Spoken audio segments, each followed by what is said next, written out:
সারা দেশে হয়তো বিএনপির ভোট গুনলে আপনারা 3 কোটির মতো প্রায় হয়তো ভোট পেয়েছেন, কিন্তু জুলাই সনদ বাস্তবায়নের জন্য যে গণভোট দেওয়া হয়েছে 4 কোটির বেশি, প্রায় ইলেকশন কমিশন তো গণভোটের ভোটও কমায় ফেলছে 10-12 লাখ, দেখছেন না শেষের দিকে।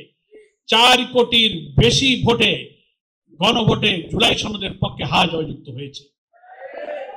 ফলে জুলাই সনদের পক্ষের জনমত আর গণভোট হিসাব যদি করেন, তাহলে জনগণ কিন্তু আপনাদের দিকে যে অভিপ্রায় ব্যক্ত করেছে তার চেয়ে জুলাই সনদের পক্ষে সর্বোচ্চ অভিপ্রায় ব্যক্ত করেছে। বাংলাদেশের সংবিধান অনুযায়ী will of the people is sovereign, জনগণের অভিপ্রায় হচ্ছে সর্বোচ্চ ক্ষমতার উৎস। ফলে 4 কোটি জনমতের কাছে 3 কোটি জনমত পরাজিত। আপনাকে জুলাই সনদকে মানতে হবে। আসুন, স্বাধীনতার ইতিহাস আমাদেরকে বলে জুলুম, শোষণ, জনগণের ইচ্ছার বিরুদ্ধে গেলেই কিন্তু সেখানে ক্ষোভ, বিদ্রোহ, স্বাধিকারের সংগ্রাম শুরু হয়। কিন্তু সে যত স্বাধীনতা সংগ্রাম, তার কারণ ছিল এটা।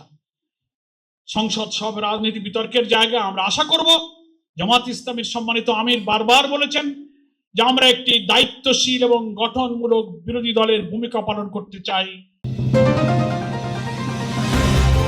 চ্যানেল বি+, নতুন সূর্যোদয়, নতুন বাংলাদেশ।